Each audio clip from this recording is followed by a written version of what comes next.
Leader Schumer and Leader McConnell are, in fact, talking.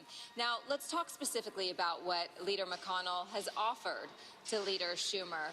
Now, he gave two options. One is to lift the debt limit for another 8 weeks, give Democrats some more time to do the process through the reconciliation process, but then the Republicans say that vote-a-rama, that reconciliation process, won't be painful. They won't entail a long, drawn-out series of many, many political votes. It would just probably be a few very difficult political votes to take. Then the second option is that they would allow these key procedural votes to move forward so that the Republicans would not block or would not filibuster it.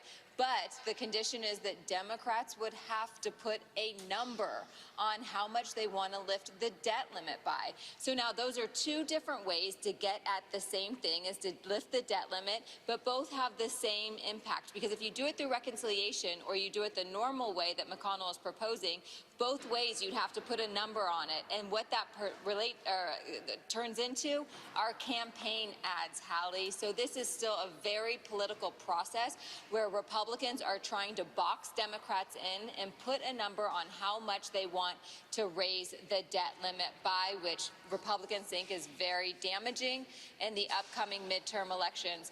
Now, we'll see if Schumer accepts this offer. I will say, as far as the tactics are concerned, McConnell is someone who does not share his secrets.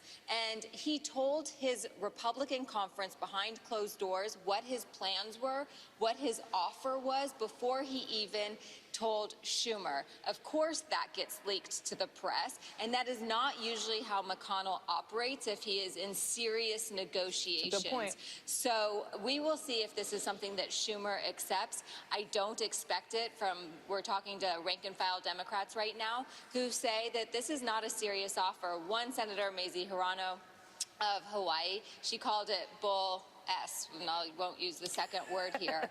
So I doubt she said bull S.